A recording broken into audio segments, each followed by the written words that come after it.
1 फरवरी को गवर्नमेंट ने अपना बजट पेश किया, जिसके बाद मार्केट में क्रैश भी दिखाई दिया।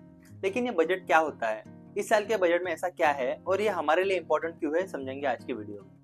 हम और आप सब फाइनेंशियल प्लानिंग तो जरूर करते हैं। हमको साल में या महीने में कहाँ से कितना इनकम आएगा, अपनी सैलरी कितनी होगी, या फिर आप अगर बिजनेस ओनर हो तो बिजनेस से कितना इनकम आएगा, आपके इन्वेस्टमेंट्स या फिर रेंट से कितना इनकम आएगा, और ये पैसा आने के बाद आप कहाँ पे खर्चा करोगे, आपका हाउस रेंट कितना है, आपके ईएमआई कितने हैं, आपका चाइल्ड एजुकेशन का खर्चा क्या है, और ये सारा खर्चा करने के बाद आप कितना पैसा सेव करोगे, ये सारा प्लानिंग हम करके रखते हैं। ये प्लानिंग जितनी बेटर उतना ही फाइनेंशियल फ्यूचर सिक्योर होगा। उसी तरीके से गवर्नमेंट भी आने वाले साल में उनको कहाँ से कितना रेवेन्यू आएगा और उस पैसे को कहाँ पे खर्चा करेंगे, इसका प्लान साल के पहले ही दे देते हैं, जिसे बजट बोला जाता है। अब ये बजट इंपॉर्टेंट क्यों है? अज्यूम करो रमेश और सुरेश नाम के दो आदमी हैं, दोनों की सैलरी 50,000 रुपए है। रमेश हाउस रेंट और ग्रोसरीज के बेसिक खर्चे के बाद ज्यादातर पैसे चाइल्ड के एजुकेशन पे खर्चा कर रहा है और अच्छी खासी सेविंग भी कर रहा है। उसी की जगह सुरेश अपने बेसिक खर्चे को करने के बाद ज्यादातर पैसा पार्टीज या फिर हॉलीडेज में उड़ाता है, और बहुत सारे महीने में तो उसको अपनी सैलरी कम पड़ती है जब वो क्रेडिट कार्ड का इस्तेमाल कर रहा है। इस एग्जांपल में आपको ये तो क्लियर होगा कि रमेश का फाइनेंशियल फ्यूचर ज्यादा सिक्योर होगा, क्योंकि वो अपने ज्यादातर पैसे चाइल्ड के एजुकेशन पे खर्चा कर रहा है, जिससे चाइल्ड की ग्रोथ होगी और आगे जाके वो अच्छे पैसे कमा पाएगा। साथ ही साथ वो अभी से अच्छी खासी सेविंग भी कर रहा है। उसी तरीके से गवर्नमेंट को भी अपने रेवेन्यूज और एक्सपेंसेस को बेटर प्लान करना जरूरी होता है।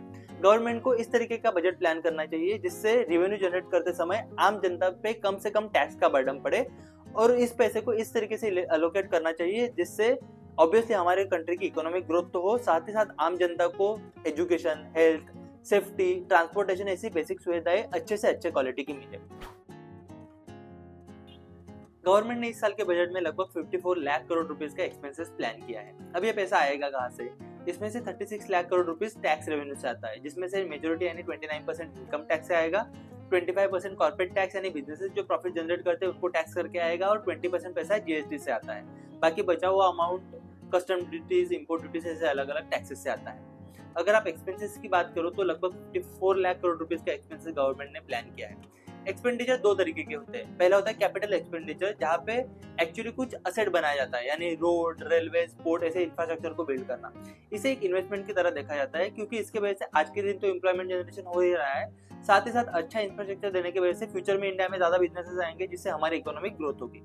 दूसरा होता है रेवेन्यू एक्सपेंडिचर, जो वन टाइम खर्चा होता है जिससे एक्चुअली कुछ असेट क्रिएट नहीं हो रहा है। फॉर एग्जाम्पल गवर्नमेंट एम्प्लॉयज की सैलरी, अलग अलग सब्सिडीज जो गवर्नमेंट देता है, या फिर अलग अलग स्कीम्स के लिए जो पैसा गवर्नमेंट बांट रही है, वो वन टाइम खर्चा होता है जो रेवेन्यू एक्सपेंडिचर के अंदर आता है। अगर हम इस साल का बाइफरकेशन देखें तो लगभग 77% खर्चा रेवेन्यू एक्सपेंडिचर में होगा और बचा हुआ 23% कैपिटल एक्सपेंडिचर में यूज किया जाएगा। अगर हम ओवरऑल एक्सपेंसेस की बात करें तो लगभग 26% खर्चा गवर्नमेंट का उन्होंने करंटली किए हुए बोरोइंग का इंटरेस्ट पेमेंट करने के लिए जाने वाला है। उसके बाद लगभग 25% खर्चा अलग अलग स्कीम जो गवर्नमेंट डिक्लेयर करती है या फिर जो स्टेट्स प्रोवाइड करती है उसे पे करने के लिए जाने वाला है।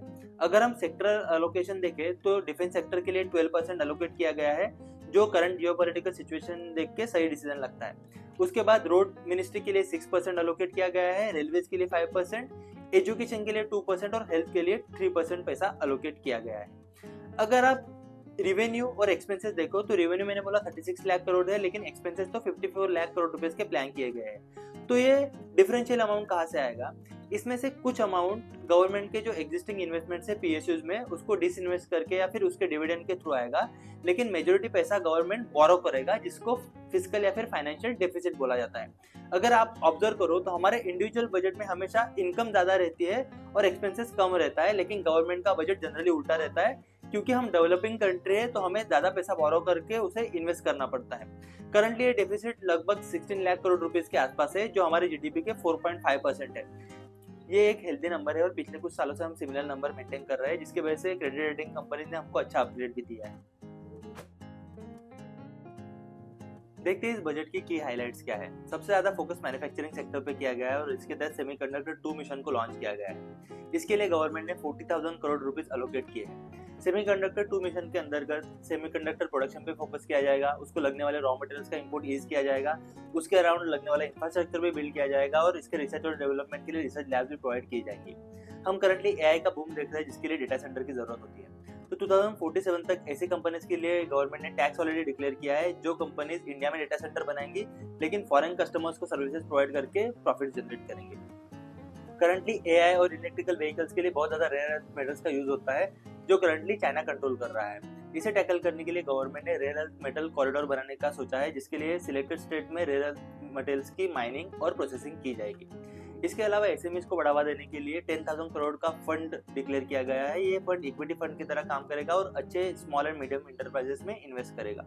इसके अलावा पीएसयूज को ये मैंडेट भी किया गया है कि वो ट्रेड्स का यूज करे ताकि इन छोटे एसएमईज के पास अच्छी लिक्विडिटी अवेलेबल रहे। इसके साथ गवर्नमेंट केमिकल और टेक्सटाइल पार्क बनाने की सोच रही है, जिससे प्रोडक्शन बूस्ट होगा और एम्प्लॉयमेंट अपॉर्चुनिटीज भी अवेलेबल होंगी। अगर हम ट्रांसपोर्टेशन की बात करें तो 7 हाई स्पीड रेलवे नेटवर्क को बनाया जाएगा, जिससे इंडिया के मेजर सिटीज को कनेक्ट किया जाएगा। इसके अलावा इस साल के बजट में इंटरनल वाटरवेज पे भी फोकस किया गया है, जो हमारे रिवर्स के वाटर नेटवर्क को यूज करके स्टेट्स या फिर अलग अलग सिटीज को जोड़ेंगी, जिससे ट्रेड में हेल्प होगा। साथ ही साथ हाईवे नेटवर्क्स को भी बढ़ाने की बात की जा रही है। एग्रीकल्चर सेक्टर की अगर बात करें तो वैल्यू एडिशन पे फोकस किया गया है। गवर्नमेंट कोल्ड स्टोरेज और फूड प्रोसेसिंग कैपेबिलिटीज को बूस्ट करने के बारे में सोच रहा है।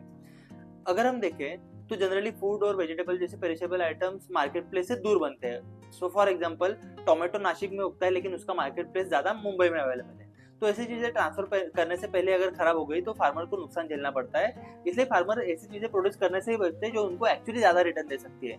तो अगर कोल्ड स्टोरेज फैसिलिटीज अवेलेबल होंगी तो फार्मर्स अपने प्रोड्यूस को स्टोर कर पाएंगे और सही समय पे सही मार्केट में बेच पाएंगे। साथ ही साथ वॉलनट, कैशू, सैंडलवुड ऐसे जो क्रॉप्स है जो हाई यील्डिंग है, उनके लिए भी गवर्नमेंट ने स्पेसिफिक स्कीम्स लाए हैं। इसके अलावा किसान क्रेडिट कार्ड योजना को भी कंटिन्यू किया गया है, जिसके तहत किसानों को डायरेक्टली क्रेडिट मिलेगा और वो हाई इंटरेस्ट वाले लोन लेने से बचेंगे। इसके अलावा फिशिंग इंडस्ट्री के लिए भी अलग अलग स्कीम्स को डिक्लेयर किया गया है। बजट की क्रिटिसिज्म की अगर बात करें तो लास्ट क्वार्टर ही जीएसटी रिड्यूस हुआ था, उसके पहले को वाले बजट में इनकम टैक्स को रिड्यूस किया गया था, ना ही कोई बड़ा इलेक्शन अब लाइंड अप है, तो टैक्स में रिडक्शन तो एक्सपेक्टेड नहीं था। अगर आप ऐसे एक्सपेक्टेशन रख रहे थे तो आप गलत थे। जैसे कि लोग भी बोल रहे हैं ये budget long term economic growth पे फोकस कर रहा है और इस बजट की थीम मैन्युफैक्चरिंग है। लेकिन प्रॉब्लम यह है कि पिछले कई सालों से हम मेक इन इंडिया और मैन्युफैक्चरिंग की बात कर रहे हैं, लेकिन एक्चुअल मैन्युफैक्चरिंग हमारे जीडीपी के प्रोपोर्शन में बढ़ ही नहीं रहा है। मैन्युफैक्चरिंग को बढ़ाने के लिए हमें मेक श्योर करना होगा कि अलोकेटेड अमाउंट रिक्वायर्ड इंस्टीट्यूशन तक पहुंचे, उनके लिए क्रेडिट फैसिलिटीज अवेलेबल हो, ईज ऑफ डूइंग बिजनेस पे हम काम करें, साथ ही साथ हमारे एम्प्लॉयज और वर्कर की अपस्किलिंग करें ताकि इन सेक्टर में वो अच्छा परफॉर्म कर पाए। तभी ग्राउंड रियलिटी में हमको मैन्युफैक्चरिंग में बूस्ट दिखाई देगा। साथ ही साथ हम डेटा सेंटर्स को बूस्ट करने की बात कर रहे हैं, लेकिन डेटा सेंटर के लिए बहुत ज्यादा एनर्जी और बहुत ज्यादा पानी की जरूरत होती है, जिसके लिए बहुत ज्यादा प्लानिंग इस बजट में दिखाई नहीं दे रही है। टैक्सेस को कम तो नहीं किया गया, उल्टा सिक्योरिटी ट्रांजैक्शन टैक्स को बढ़ाया गया है। फ्यूचर में ये टैक्सेस 0.1% से बढ़ के 0.25% हो गए और ऑप्शंस में ये 0.02% से बढ़ के 0.05% हो गए हैं। इसके पीछे गवर्नमेंट की साइकोलॉजी ये है कि इंडिया में 90% से ज्यादा रिटेल इन्वेस्टर्स ऑप्शंस ट्रेडिंग में अपना कैपिटल गंवाते हैं। उनको गवर्नमेंट डिमोटिवेट करना चाहती है, लेकिन क्या सच में ये हासिल होगा? वो ग्रीडी इन्वेस्टर जो फाइनेंशियल मार्केट को समझे बिना गैम्बलिंग कर रहे थे, क्या वो सिक्योरिटी ट्रांजैक्शन टैक्स को देख के इसमें गैम्बलिंग करना रोक देंगे? आई डोंट थिंक ये हासिल होगा। इसके उल्टा जो फंड मैनेजर जिनके लिए इनमें इन्वेस्ट करना जरूरत होती है क्योंकि वो हेजिंग के लिए ऑप्शंस और फ्यूचर का इस्तेमाल करते हैं, उनके लिए ये महंगा हो जाएगा और हम फंड्स में रिटर्न कम आते हुए देख सकते हैं। सबसे ज्यादा असर आर्बिट्राज फंड पे होगा जो ज्यादा से ज्यादा डेरिवेटिव मार्केट का इस्तेमाल करते हैं। सॉवरेन गोल्ड बॉन्ड पे पहले कोई भी टैक्स नहीं लगता था, लेकिन आज के दिन अगर आप उसको सेकेंडरी मार्केट से खरीदो तो आपको long term capital gain tax भरना पड़ेगा। ऐसा करने के पीछे क्या थिंकिंग रही होगी? पहला तो ये कि जब भी ऐसे एसजीबीज में इन्वेस्टमेंट होती है, theoretically similar physical gold buy करना चाहिए जिसकी रिटर्न बॉन्ड होल्डर को पास ऑन किए जा सके, लेकिन एक्चुअल प्रैक्टिस में ऐसा नहीं होता। बॉन्ड से जो भी पैसा आता है गवर्नमेंट दूसरी जगह यूटिलाइज करता है और जब भी इन बॉन्ड्स की मैच्योरिटी आती है तो गोल्ड के बराबर रिटर्न्स वो बॉन्ड होल्डर्स को पास ऑन कर देता है। रिसेंटली जब इन बॉन्ड्स की मैच्योरिटी आई तब गोल्ड प्राइस में बहुत हाइक हुआ था, तो गवर्नमेंट को इन बॉन्ड्स में खासा नुकसान झेलना पड़ा। दूसरा रीजन ये है कि जब भी हम और आप जैसे इन्वेस्टर्स गोल्ड में इन्वेस्ट करते हैं, हम और आपके लिए वो अच्छा पोर्टफोलियो डाइवर्सिफिकेशन है, लेकिन गोल्ड की इन्वेस्टमेंट इकोनॉमिक ग्रोथ में पार्टिसिपेट नहीं करती। ऐसा क्यों? जब भी हम किसी और बॉन्ड में इन्वेस्ट करते हैं वो पैसा डायरेक्टली बिजनेस के हाथ में जाता है, तो बिजनेस ग्रोथ में हेल्प होती है। जब भी हम शेयर में इन्वेस्ट करते हैं तो आईपीओस के थ्रू या नए इश्यूएंस के थ्रू बिजनेस ओनर और पैसा रेज कर सकते हैं जिसको बिजनेस ग्रोथ के लिए यूज कर पाए। लेकिन गोल्ड की इन्वेस्टमेंट एक डेड एसेट में इन्वेस्टमेंट है जो एक्चुअल इकोनॉमिक ग्रोथ में पार्टिसिपेट नहीं करती। इसलिए गवर्नमेंट शायद चाहती थी कि वो इन्वेस्टर को डिमोटिवेट करे इन तरह के इन्वेस्टमेंट एवेन्यूज में इन्वेस्ट करने से, लेकिन गवर्नमेंट को ये प्रोस्पेक्टिवली करना चाहिए था। इसका मतलब क्या है? अगर किसी बंदे ने 2 साल पहले इन बॉन्ड्स को लिया था टैक्स को एग्जेम्पशन है ऐसा समझ के, उसको जब वो 2 साल बाद उस बॉन्ड को बेचेगा उसको एक्चुअली टैक्स भरना पड़ेगा, जो उसके साथ गलत है। तो गवर्नमेंट के ऐसे कोई भी टैक्सेस में जो चेंजेस है वो प्रोस्पेक्टिवली यानी फ्यूचर में करने चाहिए। सो जो लोग उनको फ्यूचर में बाय कर रहे हैं उनको ही वो टैक्सेस पे करने पड़े और किसी की फाइनेंशियल प्लानिंग खराब ना हो। मेरे ओपिनियन में सबसे बड़ा क्रिटिसिज्म यह है कि अभी एजुकेशन पे हम फोकस नहीं कर रहे हैं। एजुकेशन के लिए सिर्फ 2% एलोकेशन किया जा रहा है और पब्लिक एजुकेशन को इम्प्रूव करने के लिए कोई भी खास प्रोविजन इस बजट में नहीं दिखाई दे रही।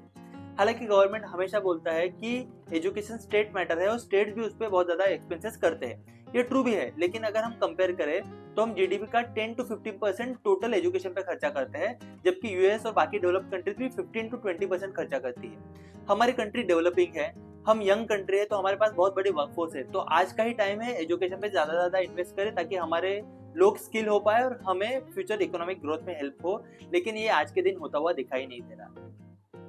आई होप इस वीडियो को देखने के बाद आपको बजट अच्छे से समझ में आ गया होगा। वीडियो को लाइक और अपने दोस्तों के साथ शेयर जरूर करें। आपके कुछ भी डाउट्स है तो कमेंट सेक्शन में मेंशन करें और सब्सक्राइब करें हमारे चैनल आर्थिक एंट्री को। Thank you.